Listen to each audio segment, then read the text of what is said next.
Cette vidéo comporte tous les commentaires d'études sur les versets disponibles dans la Bible d'études Esprit et Vie, dans Matthieu chapitre 7.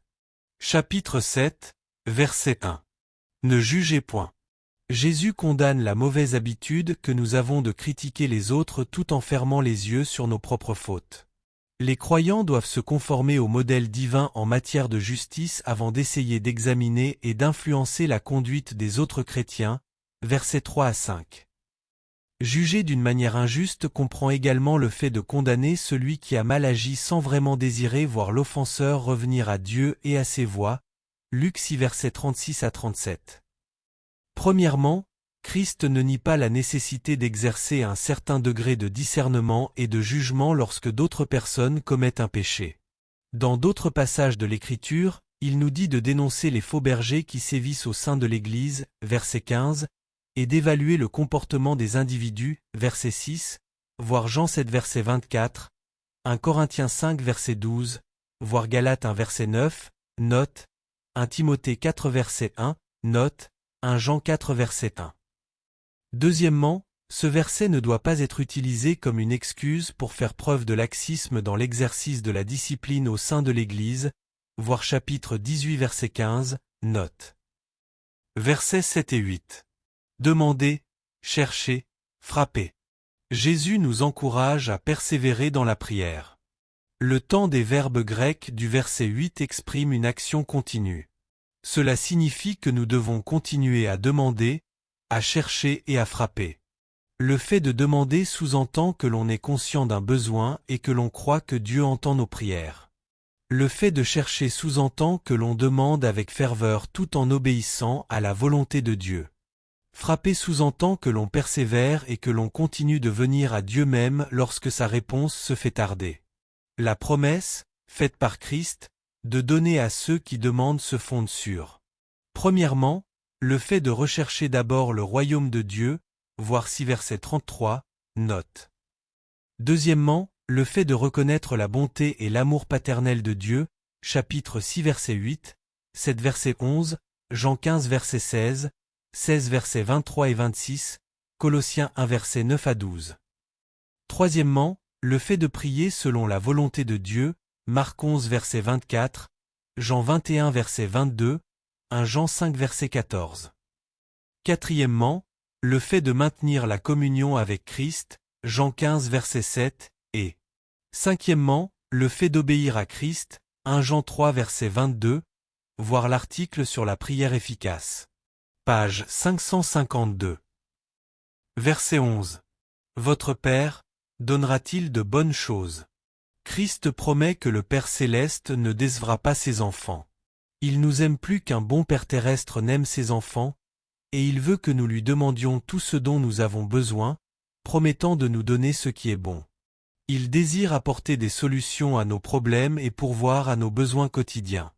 Et par-dessus tout, il veut donner le Saint-Esprit à ses enfants, car ce dernier est leur conseiller et leur aide, Luc 11 verset 13, Jean 14 verset 16 à 18.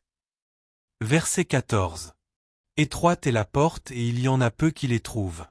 Christ a enseigné que nous ne devons pas nous attendre à ce qu'une grande majorité de gens le suivent sur la route qui conduit à la vie.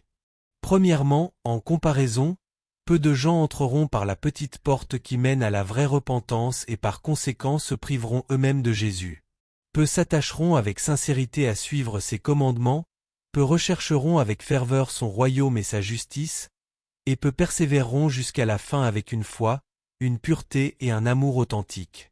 Deuxièmement, dans son sermon sur la montagne, Jésus décrit les grandes bénédictions qui accompagnent le disciple dans son royaume, chapitre 5 versets 3 à 12, mais il insiste également sur le fait que les disciples n'échapperont pas à la persécution, chapitre 5 versets 10 à 12. En outre, et à l'opposé de ce que font certains évangélistes qui prêchent que le « salut » est l'une des choses les plus aisées au monde, Jésus a enseigné que le fait de le suivre implique de lourdes obligations en rapport avec la justice, l'acceptation de la persécution, l'amour pour les ennemis et le reniement de soi-même. Verset 15. Gardez-vous des faux prophètes. Voir l'article sur les faux docteurs, page 1620. Verset 16. Vous les reconnaîtrez à leurs fruits. Les faux prophètes qui, extérieurement, paraissent justes mais qui, au-dedans, sont des loups ravisseurs, verset 15, peuvent être identifiés par leurs fruits. Le fruit des faux prophètes consiste en des caractéristiques malsaines que l'on découvre dans la vie de leurs disciples, voir 1 Jean 4 versets 5 à 6, telles que celles que nous mentionnons ci-après. Premièrement, il s'agit de gens qui professent le christianisme mais qui suivent davantage une personne que la parole de Dieu, verset 21. Ils adorent la créature plutôt que le Créateur, voir Romains 1 verset 25. Deuxièmement, leur préoccupation est plus orientée vers leurs propres désirs que vers la gloire et l'honneur de Dieu. Leur doctrine est plus égocentrique que théocentrique, versets 21 à 23, voir 2 Timothée 4 verset 3, note. Troisièmement, ils acceptent des enseignements et des traditions humaines même lorsque ces enseignements contredisent la parole de Dieu, versets 24 à 27, 1 Jean 4 verset 6. Quatrièmement, ils recherchent et apprécient les expériences religieuses ainsi que les manifestations surnaturelles en les considérant comme leur autorité suprême pour valider la vérité, versets 22 à 23, au lieu de s'appuyer sur le conseil de la parole de Dieu. Cinquièmement, ils n'acceptent pas la saine doctrine mais recherchent des docteurs qui offrent le salut en empruntant le « chemin spacieux » de l'injustice, versets 13 à 14 et verset 23, voir 2 Timothée 4 verset 3, note. Verset 21. Qui fait la volonté de mon Père. Lorsqu'il enseignait, Jésus insistait sur le fait que l'accomplissement de la volonté de son Père céleste était une condition d'entrée dans le royaume des cieux, voir versets 22 à 27, chapitre 19 versets 16 à 26, chapitre 25 versets 31 à 46. Cependant, cela ne signifie pas que nous pouvons gagner ou mériter le salut par nos propres efforts ou nos propres œuvres. Cela est vrai pour les raisons suivantes. Premièrement, nous recevons le pardon de Dieu par la foi et la repentance, rendu possible par la grâce et par le sacrifice de Christ, voir chapitre 26 verset 28, note, Luc 15 verset 11 à 32, 18 verset 9 à 14. Deuxièmement, l'obéissance à la volonté de Dieu qu'exige Christ est en réalité une condition du salut, mais Christ affirme également qu'il s'agit d'une grâce relative au salut du royaume. Nous devons donc prier continuellement pour recevoir cette grâce et la rendre efficace par une foi sincère et des efforts sérieux. Lisez le Notre Père, chapitre 6 versets 9 à 13, et notez les nombreux avertissements adressés aux croyants pour qu'ils mettent à mort le péché et se présentent devant Dieu comme des sacrifices vivants, voir Romains 6 versets 1 à 23, 8 versets 1 à 17, 12 versets 1 à 2, voir Matthieu 5 verset 6, note sur la faim et la soif de justice, voir l'article sur la volonté de Dieu, page 1147. Troisièmement, en vertu de ce don, c'est-à-dire par la grâce, la puissance et la vie spirituelle découlant de Dieu et qui nous sont données en permanence par l'intermédiaire de Christ, Éphésiens 2 verset 5, nous pouvons accomplir la volonté de Dieu et vivre selon la justice. L'Écriture déclare, « C'est par la grâce que vous êtes sauvés, par le moyen de la foi. Et cela ne vient pas de vous, c'est le don de Dieu, car nous sommes son ouvrage, Éphésiens 2 versets 8 à 10. Quatrièmement, Dieu met toujours à notre disposition l'obéissance qu'il exige de nous. Cela est attribué à l'action rédemptrice de Dieu. Car c'est Dieu qui produit en vous le vouloir et le faire, selon son bon plaisir, voir Philippiens 2 verset 13, note.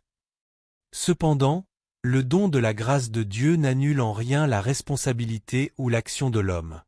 Nous devons répondre par l'affirmative au don divin de l'obéissance, Éphésiens 4 versets 22 à 32, Jude 1 versets 20 à 21 et 24, voir Philippiens 2 verset 12, note, car nous demeurons libres de rejeter la grâce de Dieu, de refuser de nous approcher de Dieu par Christ, voir Hébreux 7 verset 25, note, et de refuser de prier et d'accepter la vie d'obéissance, voir chapitre 5 verset 6, note, voir l'article intitulé « La foi et la grâce », page 1848. Verset 22. Plusieurs me diront « Seigneur, Seigneur ». Jésus déclare clairement que plusieurs personnes au sein de l'Église exerceront un ministère en son nom et s'imagineront être ses serviteurs, alors qu'en réalité, il ne les aura jamais connus, verset 23. Pour échapper à la tromperie des derniers jours, les dirigeants d'Église et tous les disciples doivent se consacrer entièrement à la vérité et à la justice qui sont révélées dans la parole de Dieu, voir Apocalypse 22 verset 19, note, et ne pas considérer les succès liés au ministère comme la base sur laquelle nous devons évaluer leur relation avec Christ. Verset 23. Je ne vous ai jamais connu. Ces paroles de Christ montrent sans l'ombre d'un doute que certains prédicateurs peuvent proclamer l'Évangile dans le nom de Christ, chasser des démons et accomplir des miracles sans pour autant posséder eux-mêmes une véritable foi en Christ qui puisse les mener au salut. Premièrement, l'Écriture nous enseigne qu'aujourd'hui, une prédication fervente de l'Évangile, un zèle apparent pour la justice et des miracles peuvent être accomplis sous l'influence et la puissance de Satan. Paul nous avertit que Satan lui-même se déguise en ange de lumière. Il n'est donc pas étrange que ses ministres aussi se déguisent en ministres de justice, 2 Corinthiens 11 versets 14 à 15, Matthieu 24 verset 24. Paul éclaircit le fait qu'une onction puissante apparente peut se manifester par la puissance de Satan, voir 2 Thessaloniciens 2 versets 9 et 10. Apocalypse 13 versets 3 et 12, voir également l'article sur les faux docteurs, page 1620. Deuxièmement, il arrive que Dieu passe outre à l'activité des faux prédicateurs afin d'apporter le salut ou la guérison à ceux qui répondent sincèrement à la parole de Dieu, voir Philippiens 1 verset 15 à 18. Dieu désire toujours que ceux qui proclament l'Évangile soient des personnes justes, voir 1 Timothée 3 verset 1 à 7. Cependant, lorsqu'une personne mauvaise ou immorale prêche la parole de Dieu, Dieu peut œuvrer dans le cœur de ceux qui reçoivent sa parole et qui s'engagent pour Christ. Dieu ne cautionne pas le prédicateur injuste mais il cautionne la vérité biblique et ceux qui l'acceptent par la foi.